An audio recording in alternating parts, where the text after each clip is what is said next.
Good day, St. Maarten. I'm Jaciana Lazaro. And I'm also Lauren. Good day, St. Maarten. I'm Glenda York. And I'm Tiziana Hart. And welcome back to another edition of St. Maarten NEWSDESK. Brought to you by TV15. We bring you the latest and most important stories around the island and beyond. Let's dive into our top headlines.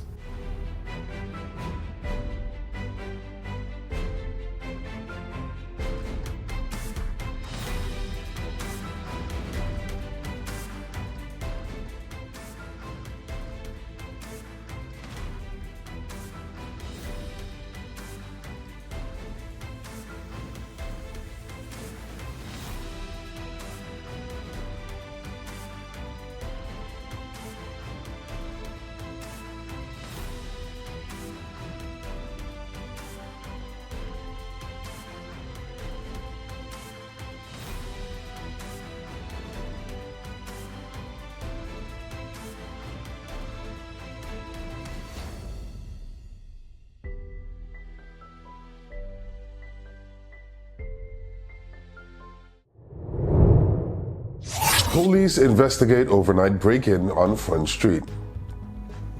The police force of St. Maarten, KPSM, is investigating an overnight break-in at a jewelry store on Front Street.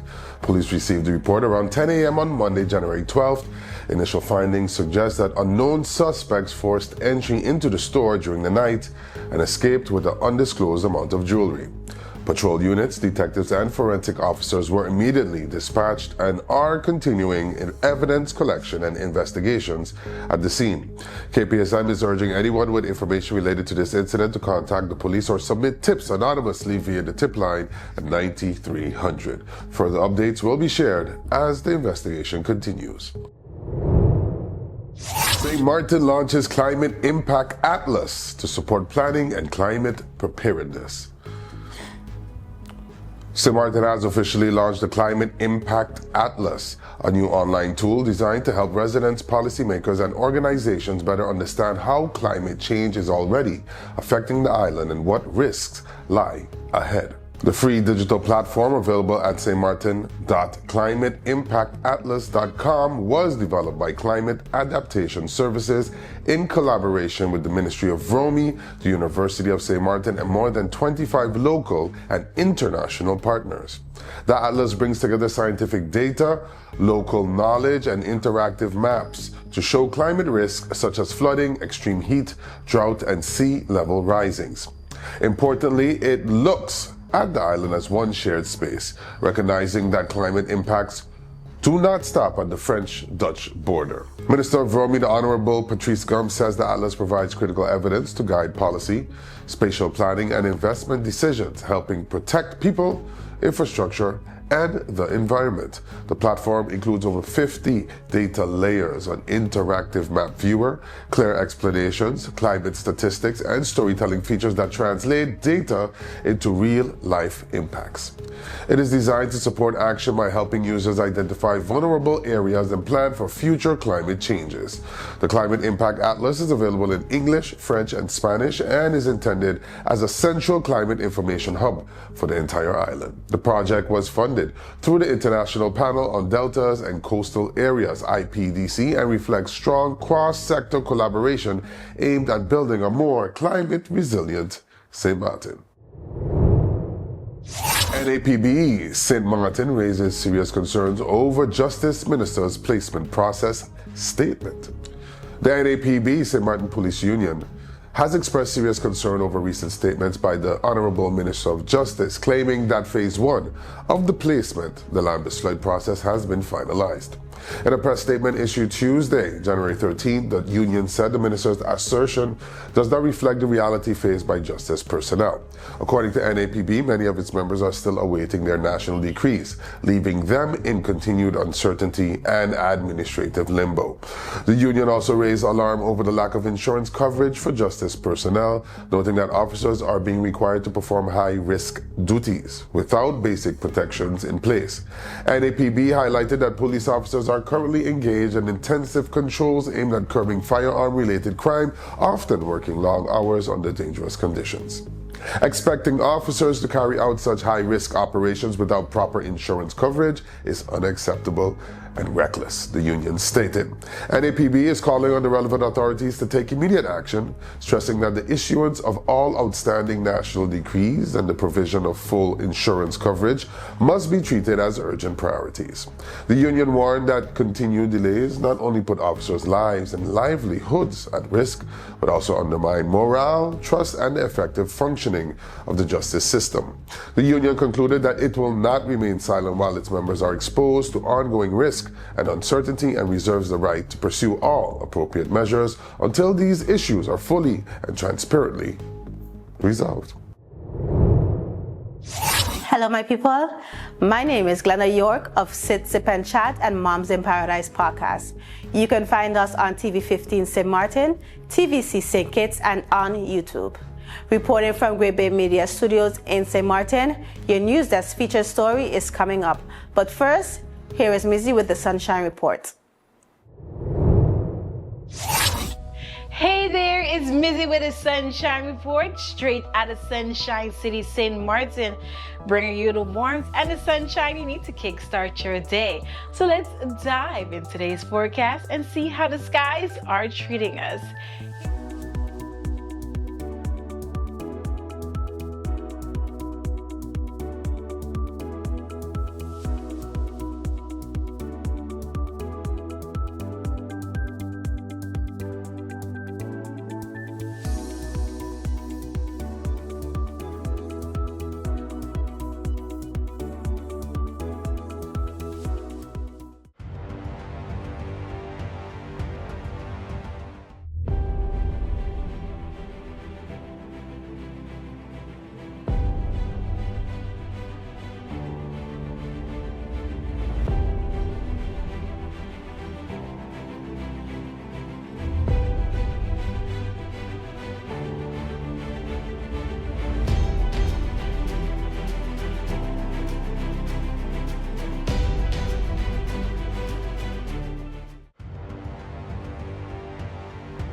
And that's it for your Sunshine Report. It was brought to you by the Met Department of St. Maarten.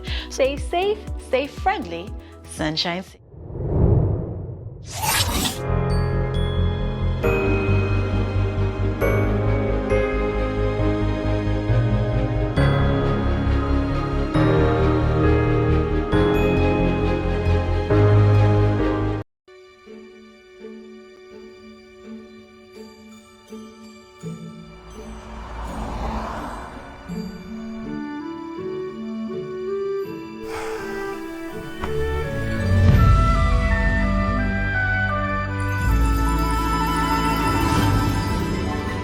I tell him, we believe connection goes beyond signals.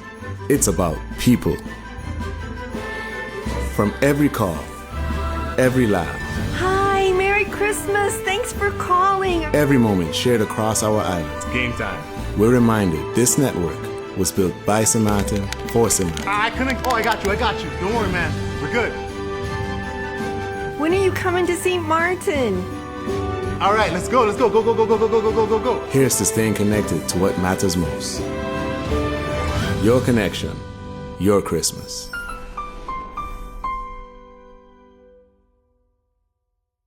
I am Karim Tulen, co-founder of Carib Assist Pro. Our goal is to help busy professionals, elderly, housewife, local, tourists, practically anybody that needs assistance in the day-to-day chores. We have different services like groceries, do your shopping, and also run your errands.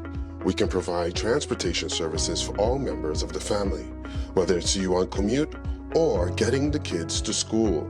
House activities and house services that include pet sitting. All of these let us take off your hands and let us make those reservations so you don't have to stress about having a good time. So you can have less stress and more free time. Through our discretion, we make an impression.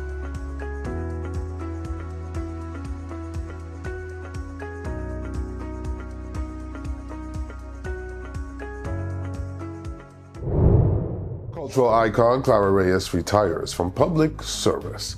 The Ministry of Education, Culture, Youth and Sport has congratulated Clara Reyes on her retirement as the head of the Department of Culture, marking the close of an influential chapter in St. Martin's cultural development. Ms. Reyes served as head of the department since 2018, concluding her active duties in December 2025, with her official retirement set for April 2026. Throughout her tenure, she played a central role in preserving and promoting St. Martin's cultural identity, ensuring that heritage, traditions, and national observances remain visible and valued. Under her leadership, the Department of Culture successfully coordinated major national events such as St. Martin Day, Flag Day, Constitution Day, Emancipation Day, and the National Day of Prayer. She also spearheaded key initiatives including the Sage Cultural Awards, launched in 2022 to honor cultural icons, and the Culture and Creative Industry Forum, which strengthened engagement across heritage, arts, media, and creative services. Widely regarded as a cultural icon herself, Ms. Reyes became known for proudly embodying St. Martin's traditions and inspiring a deep sense of cultural pride across the community. Minister of ECYS, the Honorable Melissa Gums, praised her legacy, noting that Ms. Reyes' vision helped shape a renewed approach to national observances and cultural policy. The ministry confirmed that her impact will continue to guide the Department of Culture as it builds on the strong foundation she leaves behind. New Tax Marshal sworn in at courthouse. The tax administration marked an important milestone on Monday, January 12th, with the official swearing in of Ashwin Straker as Tax Marshal within the Receiver's Department. As Tax Marshal, Straker will be responsible for enforcing tax collection measures, including serving summons, placing liens, gathering information from stakeholders, supporting collection efforts, and executing auctions when required. The tax administration says the appointment strengthens its enforcement framework and supports transparency, accountability, and fairness in revenue collection. The department congratulated Ashwin Straker and wished him success as he begins his service to the country. Diabetes Foundation St. Maarten to host first free health testing program of 2026 at Carrefour Market. The Diabetes Foundation of St. Maarten, DFS, will host its first public health testing program for 2026 on Saturday, January 17th at Carrefour Market on the Bush Road. The free testing session will run from 10 a.m. to 12 noon and will include screenings for diabetes, glucose, cholesterol, blood pressure, and BMI, along with information on diabetes prevention and management. DFS encourages residents to test regularly, noting that many people may have diabetes without knowing it. The foundation stressed that diabetes and other chronic diseases remain at epidemic levels in the Caribbean and pose a serious threat to public health and economic development. Our goal is to increase awareness, encourage healthy lifestyle choices, and support early detection, DFS stated. The foundation is also seeking volunteers to assist with its prevention, education, and support programs. For more information or to volunteer, DFS can be contacted at diabetessxm@gmail.com. When we come back, we go to our in-depth feature of the day, exploring one of the island's most thought-provoking topics. That's just ahead. Stay tuned.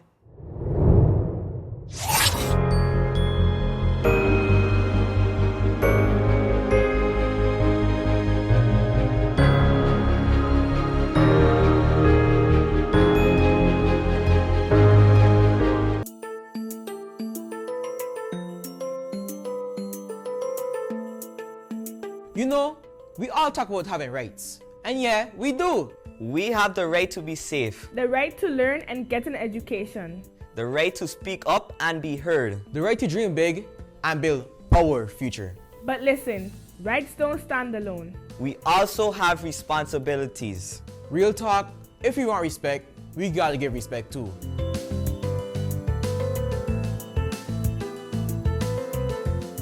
St. Maarten is our home. So let's protect it. Keep our beaches clean, our streets clean, and show love to nature. Healthy island, healthy future.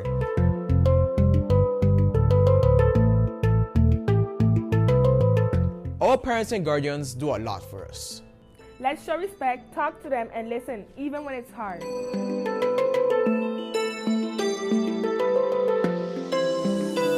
School prepares us for life. So we show up, we stay focused, and we put in effort.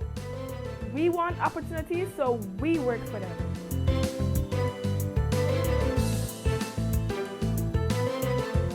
We are part of this community, every village, every culture, every neighborhood.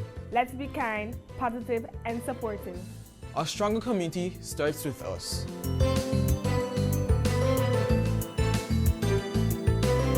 And most importantly, we are responsible for ourselves.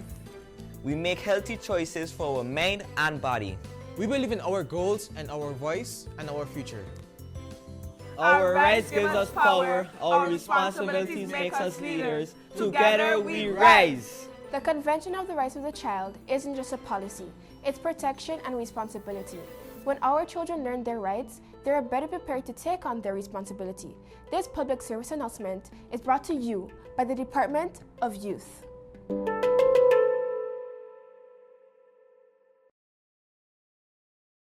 Let's put everything on the table. People always give their opinion, and you can either take it or crunch it. Let them judge. We give in to the most irresistible flavor. We devour every nugget that falls in our hands, especially when it's our crunchy fried chicken. And let the crumbs fly if needed. Let them keep judging. We'll keep indulging. KFC, it's finger-licking good. You could talk to your family, talk to your friends. Affordability and convenience. Community connection, that makes sense. Reliability with experience. Hey, for every laugh, every adventure. Number one provider, they got ya. We tell them your data is always on. You can opt out whenever you want. Tell them we always on. For every moment when you want more. Tell them we always on. Stay connected when you want the road. Control my data, yeah, yeah, yeah. Always connected every time, everywhere. Money low, but I never fair. I know, tell them it's there. Connectivity, that's what I like. Flexibility, that's what I like. Reliability, that's what I like. Tell them, sign me up for life. Tell them we always on. For every moment when you want more. Come tell them we always on. Stay connected when you want to go. Come tell them we always on. For every moment when you want more. Tell them we always on. Stay connected when you want to road.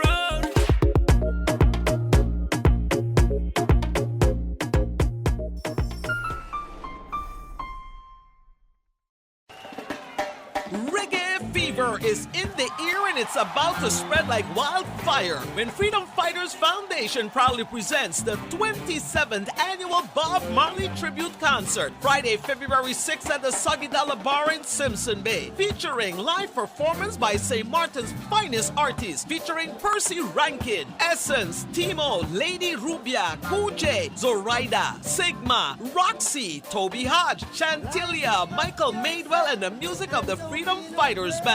Showtime is 9 p.m. sharp. Admission is $30 in advance, $40 at the door. Tickets available at the Eitel Shack on the Bush Road and from members of the Freedom Fighters Foundation. Don't miss the 27th anniversary of the Bob Marley Tribute Concert, February 6th at the Soggy Dollar Bar in Simpson Bay at 9 p.m. Like you never did before.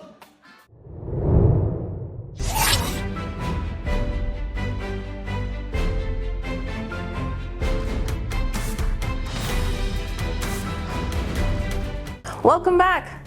Each day we take a moment to go beyond the headlines and look deeper into the issues, people, and conversations shaping life here on St. Martin. Welcome to today's News Desk feature. St. Martin's tourism industry may be growing on paper, but on the ground, worsening traffic congestion is threatening the visitor experience and placing new strain on an already stretched system. That warning comes from Dutch St. Martin Taxi Association President Maya Friday, who describes the situation in key tourism corridors as nothing short of disastrous. According to Friday, persistent gridlock in the Simpson Bay, Coal Bay, and surrounding areas is now directly affecting visitors, particularly cruise passengers with limited time on shore.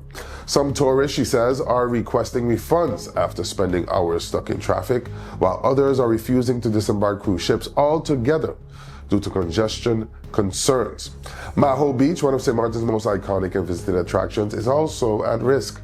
Friday says many transportation providers actively avoid taking passengers there after 1 p.m., fearing guests may miss flights or cruise departures because of traffic delays. As a result, visitors are discouraged from experiencing what is often described as a must-see part of the island. Taxi drivers themselves are facing difficult choices. Some remain in the Simpson Bay and Muller Bay areas rather than returning to the cruise port without a guaranteed fare, since return trips can take more than an hour. Others avoid the area entirely during peak times, reducing transportation availability and indirectly encouraging more residents to purchase private vehicles, further worsening congestion. The impact goes beyond inconvenience. Friday says visitor frustration is already translating into reputational damage. Tourists have told drivers they love the island, but traffic alone would prevent them from returning or recommending St. Maarten to others. At the same time, cruise lines may incur additional costs when ships are forced to delay departures to accommodate passengers stuck in traffic, a ripple effect that touches multiple layers of the tourism economy. Law enforcement officials have also acknowledged a growing imbalance between tourism growth and public safety capacity. While visitor arrivals continue to rise, the police force and broader justice system remain under-resourced, making it increasingly difficult to manage traffic, respond to accidents, and maintain order during peak hours. Traffic enforcement, accident response, and congestion management now compete with broader public safety demands, placing additional pressure on officers operating within an already stressed system. Underlying it all are the island's physical limitations. Much of St. Martin's road network was never designed to handle current vehicle volumes, especially in high-density tourism zones where residential traffic, taxis, buses, rental cars, delivery trucks, and heavy vehicles all converge on narrow corridors with few alternative routes. Beautification and short-term fixes, critics argue, cannot substitute for long-term traffic engineering, improved public transportation, smarter zoning, and coordinated infrastructure planning. Beyond tourism, residents bear the daily cost. Long waits for buses, multiple stops, and commute times stretching nearly 2 hours or more have become routine. Friday says the tension affects families, workers, and the common man and woman, eroding quality of life alongside economic opportunity. Still, Friday remains cautiously hopeful. There is always a solution to every problem, she says, but solutions, she stresses, require urgency, coordination, and a willingness to address root causes rather than symptoms. As St. Martin continues promoting growth, this moment raises a critical question. Can the island's roads, systems, and institutions keep pace with the tourism success they are meant to support? Or will traffic become the bottleneck that quietly holds everything back? That's all the time we have for today's edition of St. Martin News Desk. Thank you for joining us. Remember, new episodes premiere every weekday morning at 8 a.m. on TV 15 and then across our social media platforms. I'm Elsa Lawrence. And I'm Yesenia Lassiter, wishing you an amazing evening. See you tomorrow. Keep them friendly.